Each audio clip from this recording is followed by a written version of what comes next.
బొట్టుగాడు. రచయిత చింతా రాంబాబు. ఈ కథ 2024 ఈనాడు ఆదివారం మ్యాగజైన్లో ప్రచురితమైంది. హైదరాబాద్ నగరంలో ఎన్నెన్నో గుళ్ళు, గోపురాలు. ఈ గుడికున్న ప్రత్యేకత ఏమిటంటే, గుడిని ఆనుకొని ఓ పెద్ద గోశాల నిర్మితమై ఉంది. దేవుడి దర్శనంతో పాటు గోసేవను కూడా చేసుకునే అవకాశం ఉండడంతో ఆ ప్రాంగణం అంతా అన్ని రోజులు భక్తులతో కోలాహలంగా ఉంటుంది. గుళ్ళో ప్రదర్శనలు చేసి వచ్చి గుడి బయట ఆరు మీద కూర్చున్నాడు రామకోటి. పరిసరాలను ఆసక్తిగా గమనిస్తుండగా అతనికి కాస్త ఎడంగా రయ్యిమంటూ దూసుకొచ్చి ఆగింది ఓ కారు. యథాలాపంగా కారులోంచి దిగుతున్న వ్యక్తిని చూశాడు. ఇంచుమించు తన వయసే ఉంటుంది. అంటే 60కి 1-2 అటు ఇటుగా. తెల్లటి సూటు బూటుతో సమున్నత శరీరంతో అందర్నీ ఆకట్టుకునేటట్టు దర్పంగా కనిపిస్తున్నాడు. నుదుట ధరించిన కుంకుమ బొట్టు శ్రీకృష్ణుని చేతిలోని సుదర్శన చక్రంలా దగదగా మెరిసిపోతుంటే అలాగే కళ్ళార్పకుండా చూడసాగాడు. చూడగా ఆ మొహాన్ని ఎక్కడో ఎప్పుడో చూసినట్టుగా అనిపించసాగింది. ముఖ్యంగా ఆ బొట్టు తనకు చిరపరిచితం. అదే ఎక్కడా?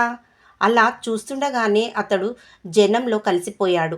రామకోటి మాత్రం చూసిన ఆ మొహాన్ని గుర్తుకు తెచ్చుకునే ప్రయత్నం మానలేదు.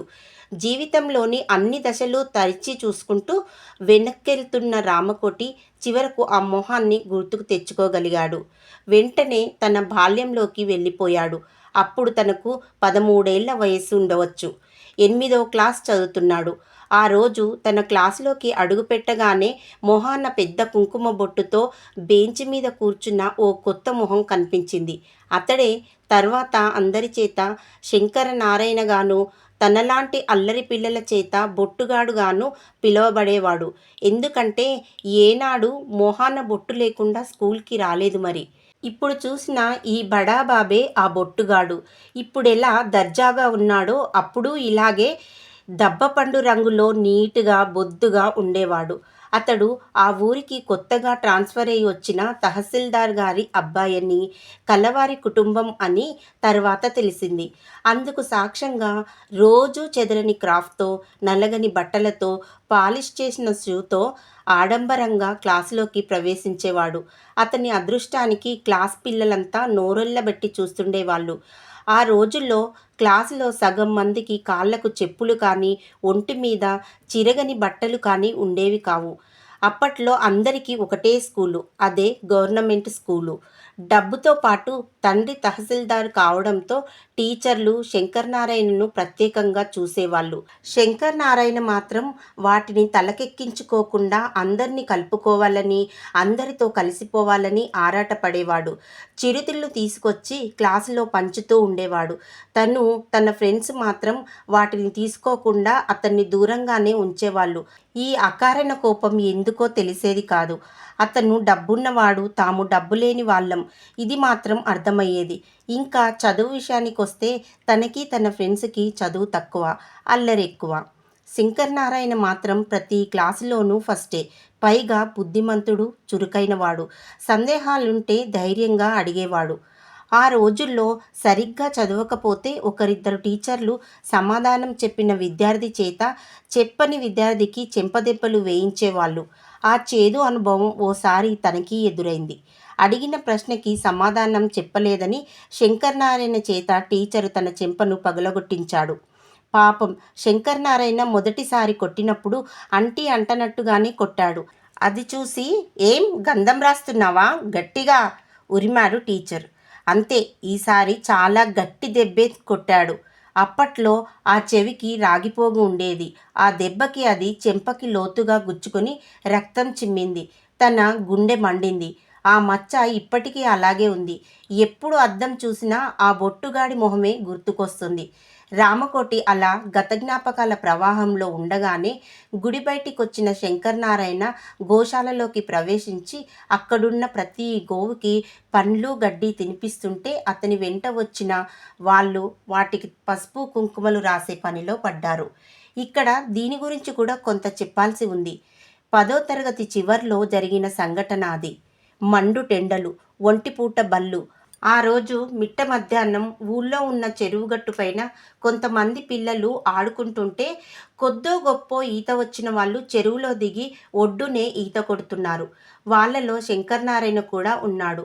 అంతలోనే పెద్దగా అరుపులు కేకలు వినిపించి చూస్తే ఈత బాగా రాని శంకరనారాయణ చెరువు మధ్యలోకి ఎలా వెళ్ళాడో తెలీదు. చేతులు రెండు ఎత్తిపెట్టి గట్టిగా కేకలు పెడుతున్నాడు. ఆ ప్రదేశమంతా మట్టిని తవ్వేసిన గుంతలవడంతో ఇద్దరు ముగ్గురు మునిగి చనిపోయిన సంఘటనలు ఉన్నాయి. పిల్లలు తప్పించి జనసంచారం లేదు. ఒడ్డున మొలిచిన పిచ్చి మొక్కలు తింటూ ఆవులు గేదెలు మాత్రం కనిపిస్తున్నాయి. భయంతో శంకరనారాయణ ఇంకా అలాగే కేకలు పెడుతున్నాడు. అప్పటి వరకు ఈత కొడుతున్న పిల్లలు భయంతో ఒడ్డుకొచ్చేస్తున్నారు. శంకరనారాయణకు రక్షించాలంటే తన ఒక్కడి వల్లనే సాధ్యం. ఈతలో ఆ ప్రదేశమంతా తనకు కొట్టిన పిండి. ఆ సంగతి శంకరనారాయణకు కూడా తెలుసు. కానీ తన మనసు ముందుకు ఉరకనీయలేదు. నీకెందుకులే ఊరుకో అన్నట్టుగా వెనక్కి లాగుతోంది. అక్కడ శంకరనారాయణ ఆర్తనాదాలు మిన్నంటుతున్నాయి. క్షణాల్లో మునిగిపోయేటట్టుగా ఉన్నాడు. అయినా తన మనసు కరగలేదు. అదే క్షణంలో అనూహ్యంగా కల్లో కూడా ఊహించని దృశ్యాన్ని చూశాడు. ఒడ్డునే ఉండి గడ్డిని మేస్తున్న పశువుల్లోంచి ఓ ఆవు అంబా అంటూ పెద్ద పెట్టున ఒక్క అరుపు అరిచి ఆగమేఘాల మీద చెరువులోకి పరుగులు పెట్టింది. చెరువులోకి దూకే ముందు శంకరనారాయణ ఆ ఆవు గంగడోలు దువ్వి దాని తల నిమిరి దిగడం చూశాడు. మొహం మీద గోధుమ వర్ణం ఉన్న ఆ ఆవు శంకరనారాయణ ఇంటి ముందే తిరుగుతూ కనిపించేది. అతనితో పాటు ఆ ఇంట్లో వాళ్ళు కూడా ఎప్పుడూ ఏదో ఒకటి దాని నోటికి అందిస్తూనో చేత్తో దాన్ని తడుముతూనో కనిపించేవాళ్ళు. చూస్తుండగానే ఆ ఆవు ఎలా చేరిపోయిందో అంత వేగంగా శంకరనారాయణ దగ్గరికి చేరిపోయింది. శంకరనారాయణ ఆవు పైన ఎక్కి కూర్చోవడం చేతగాక దాని మీద బోర్లా పడుకుండిపోయాడు. మొత్తానికి ఆవు ఈదుకుంటూ రొప్పుకుంటూ శంకరనారాయణను ఒడ్డుకు చేర్చేసింది. చాలా కాలం ఊరంతా ఆ సంఘటనను వింతగా చెప్పుకున్నారు. అప్పట్నుంచి ఇంటి ముందుకొచ్చిన గోవులను తరమడం మానేశారందరూ. 10వ క్లాస్ ఎగ్జామ్స్ పూర్తి కాగానే శంకరనారాయణ వాళ్ళ నాన్నకి ట్రాన్స్ఫర్ కావడంతో ఊరు వదిలి వెళ్ళిపోయాడు. ఇన్నేళ్ల తర్వాత మళ్ళీ అతన్ని ఇదే చూడడం, వెళ్ళి పలకరించాలని మనసు లాగుతున్నా తను ఉన్న పరిస్థితి రామకోటికి ఆ ధైర్యాన్నివ్వడం లేదు. 35 ఏళ్ల క్రితం హైదరాబాదుకొచ్చి చాలీ చాలని జీతంతో ఓ ప్రైవేటు కంపెనీలో స్థిరపడిపోయాడు. చదువుకి తగ్గ ఉద్యోగం లేని కొడుకు, ఇంకో నెలలో జరగబోతున్న కూతురు పెళ్లికి డబ్బుకు సమకూర్చలేని ఆర్థిక దుస్థితి. ఇలాంటి తను వెళ్ళి పలకరించడానికి తమది కృష్ణా కుచేలుల స్నేహం కూడా కాదు. రామకోటి ఇలా అంతర్మదనంలో ఉండగానే శంకరనారాయణ కారెక్కి వెళ్ళిపోయాడు. రామకోటి మనసు ఉసూరుమంది. వారం రోజుల తర్వాత ఆ రోజు రాత్రి సడన్గా రామకోటికి గుండెల్లో నొప్పి రావడంతో హుటాహుటిన కార్పొరేట్ హాస్పిటల్కి తీసుకొచ్చారు. చూసిన డాక్టర్లు వెంటనే ఆపరేషన్ చేయాలంటూ అందుకెంత ఖర్చవుతుందో లెక్కలు చేసి చెప్పారు. స్పృహలోనే ఉన్న రామకోటికి అంత నొప్పిలోనూ ఖర్చు మాట వినగానే గుండె జల్లుమంది. అంత డబ్బు తన దగ్గర లేదు. పిల్ల పెళ్లి కోసం దాచుకున్న డబ్బు మాత్రమే ఉంది. తన ప్రాణం పోయినా పర్వాలేదు, దాన్ని మాత్రం వాడొద్దని తన వాళ్లకు చెప్పాలని గట్టి ప్రయత్నమే చేస్తున్నాడు. కానీ నోటి వెంట మాటలు రావడం లేదు. ప్రభుత్వాలు కల్పించిన ఆరోగ్య భద్రత కార్డులు పట్టుకొని హాస్పిటల్కు వచ్చేశారు. తీరా వచ్చాక అవి ఆ హాస్పిటల్లో లేవంటున్నారు. ఆలోచించడానికి కూడా టైం ఇవ్వకుండా లేటు చేస్తే ప్రాణానికే ప్రమాదమని హెచ్చరికలు చేస్తున్నారు. కుదిరిన కూతురి పెళ్లి ఏమవుతుందోనన్న ఆందోళన తప్పించి రామకోటి మనసులో మరో ఆలోచనలూ లేవు.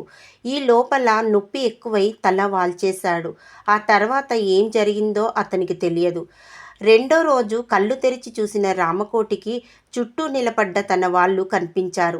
తనింకా బతికే ఉన్నాడన్న సంగతి అర్థమైంది. తను స్పృహ కోల్పోయిన తర్వాత ఏం చేయాలో తెలియక తన వాళ్ళు కొట్టుమిట్టాడుతుంటే మరో ఇద్దరితో కలిసి అటుగా వచ్చిన ఓ డాక్టరు స్ట్రెచ్చర్ మీద ఉన్న తనను చూడడం, నిమిషాల్లో తనను అడ్మిట్ చేయించి ఆపరేషన్ ఏర్పాట్లు చేయించడం జరిగిందట. ఇంకా ఆశ్చర్యంగా డిపార్ట్మెంట్ హెడ్గా ఆపరేషన్ ఆయనే చేశారట. తమ నుంచి పైసా ఖర్చు లేదు, అంతా ఆయనే చూసుకున్నాడన్నారు. ఆయన గురించి చెప్పకుండా తమ కుటుంబ విషయాలు అడిగి తెలుసుకున్నాడట. ఎవరా డాక్టరు, అతడికి తనకు ఉన్న సంబంధం ఎలాంటిది, ఎప్పటిది, రామకోటి మనసు పరిపరి విధాలా ఆలోచిస్తుండగానే పెద్ద డాక్టర్ గారు రౌండ్స్కి వస్తున్నాడంటూ తెలిసింది. అంతటా నిశ్శబ్దం. రామకోటి సత్తువనంతా కూడగట్టుకుని తల పక్కకి తిప్పి ఉత్కంఠంగా చూస్తుండగానే పెద్ద డాక్టర్ గారు వెనుక ఇంకొంతమంది డాక్టర్లు వడివడిగా రామకోటి బెడ్ దగ్గరికి వచ్చేశారు. ముందుగా వచ్చిన ఆ పెద్ద డాక్టర్ని చూసిన రామకోటి ఊపిరి పీల్చుకోవడం మర్చిపోయాడు. సర్వేంద్రియాలు ఒక్క క్షణం పనిచేయడం మానేశాయి. ఆ డాక్టర్ ఎవరో కాదు, ప్రతి సందర్భంలోనూ బొట్టుగాడిగా తన చేత హేళనగా పిలువబడ్డ శంకర్ నారాయణే ఈ డాక్టరు. ఇప్పుడు మొహాన ఆ బొట్టు అలాగే వెలిగిపోతుంది. ఏం రామకోటి, ఎలా ఉన్నావు? చాలా కాలం తర్వాత కలిశాం, ఆప్యాయంగా భుజం తడుతూ అడిగాడు. గొంతు తడారిపోయి రామకోటికి నోట మాట రావడం లేదు. ఏమన్నా ప్రాబ్లమ్స్ ఉన్నాయా? ఓ డాక్టర్గా స్టెథోస్కోప్ పరీక్షిస్తూ అడిగాడు శంకరనారాయణ. బలవంతాన లేవనట్టుగా తలూపాడు. వారం క్రితం కనిపించినప్పుడు ధైర్యం చేసి దగ్గరికెళ్ళలేకపోయాడు. ఇప్పుడిలా. లోపల ఏదో తెలియని ఉద్విగ్నతతో సతమతమవుతున్నాడు రామకోటి. హెల్త్కి సంబంధించిన మరికొన్ని ప్రశ్నలు వేయడం, స్పృహలేనట్టుగా రామకోటి చెప్పడం జరిగింది. జరిగేదంతా రామకోటి కుటుంబ సభ్యులు తెల్లబోయి చూస్తున్నారు. శంకరనారాయణ చిన్న సైగతో మిగిలిన డాక్టర్లంతా బయటికెళ్ళిపోయారు. రామకోటి, ఇప్పుడు నాకెంతో సంతోషంగా ఉంది, స్టూలు మీద కూర్చుంటూ అన్నాడు శంకరనారాయణ. రామకోటి అలాగే చూస్తున్నాడు. లోపల అపరాధ భావం అతన్ని కుంగదీస్తుంది. ఎందుకో తెలుసా? తెలీదన్నట్టుగా తలూపాడు. చిన్నప్పుడు నిన్ను చెంపదెబ్బ కొట్టినప్పుడు రోషంగా నువ్వు నా కేసి చూసిన చూపు ఏదో ఒక సందర్భంలో తరచూ నాకు గుర్తొస్తూనే ఉంటుంది. వచ్చినప్పుడు నన్ను నేను క్షమించుకోలేకపోతుండేవాణ్ణి. ఇప్పుడు మనసుకి ఎంతో రిలీఫ్గా ఉంది. వయసు మీద పడ్డా నీ మొహంలో పెద్ద మార్పు లేదు. ఆ గాయపు మచ్చ ఇంకా అలాగే ఉండడంతో నిన్ను తేలిగ్గానే గుర్తుపట్టాను. అవే చేతులతో తనకు ప్రాణం పోశానన్న సంగతి మర్చిపోయి మాట్లాడుతున్న శంకరనారాయణ మాటలకు రామకోటి కదిలిపోయాడు. కొట్టిన చిన్న దెబ్బకే అంతలా బాధపడిపోతున్నాడు. మరి తనేం చేశాడు? చెరువులో మునిగి అతని ప్రాణాలు గాల్లో కలిసిపోతున్నా పట్టించుకోలేదు. పైగా ఆ విషయాన్ని ఆ రోజే మర్చిపోయాడు. రామకోటి కళ్ళ నిండా ధారాపాతంగా నీళ్లు కారసాగాయి. అది చూసి శంకరనారాయణ అన్నాడు. రామకోటి, కుదిరిన నీ కూతురి పెళ్ళి, నీ కొడుక్కి ఉద్యోగము, బాధ్యత మొత్తం నేనే తీసుకుంటాను. మనసులో ఏ దిగులు ఆందోళన పెట్టుకోకు. సంతోషంగా ఉంటే నువ్వు త్వరగా కోలుకుంటావు. శంకరనారాయణ ఇంకేదో చెప్తుండగానే రామకోటికి ఉపకారికి నుపకారము విపరీతము కాదు సేయ పద్యం గుర్తొచ్చి కాళ్ళ మీద పడడం చేతకాక శంకరనారాయణ చేతులు రెండు గట్టిగా పట్టుకొని బోరుమన్నాడు. పట్టుకున్న తన చేతులను ఓదార్పుగా 2 నిమిషాలు అలాగే ఉంచాడు శంకరనారాయణ. రామకోటికి రోదన తప్పించి ప్రయత్నించిన మాటలు దొరకడం లేదు. తన కోసం వెయిట్ చేస్తున్న డాక్టర్లు గుర్తుకొచ్చిన శంకరనారాయణ వెంటనే లేచి నిలబడుతూ, రామకోటి, భగవంతుడు నాకు డబ్బు ఇచ్చాడు, సేవ చేసే వృత్తినిచ్చాడు. 10 మంది కోసం వీటినెలా ఉపయోగిస్తున్నానో తర్వాత చెప్తాను. నా సాయాన్ని నువ్వు ఇంకో విధంగా ఆలోచించి అభిమానపడకూడదని ఈ మాట చెప్తున్నాను. రిలాక్స్డ్గా ఉండు అనేసి వడివడిగా నడిచి వెళ్తుంటే శంకరనారాయణ పేరులోని 2 దేవుళ్లతో పాటు మరో దేవుడు నడిచి వెళ్తున్నట్టుగా అనిపించింది రామకోటికి. ఆ దేవుళ్ళు మాట్లాడరు. మాట్లాడే ఇలాంటి దేవుళ్లతో కాగల కార్యం చేయిస్తూ ఉంటారు. ఒకవైపు పశ్చాత్తాపం, మరోవైపు కృతజ్ఞతాభావం ఉక్కిరిబిక్కిరి చేస్తుంటే చెమ్మగిల్లిన కళ్ళతో వెళ్ళిపోతున్న శంకరనారాయణ కేసి చూస్తూ అలా ఉండిపోయాడు. ఇంతటితో ఈ కథ సమాప్తం. ఈ కథ నచ్చినట్లయితే please like, share and subscribe.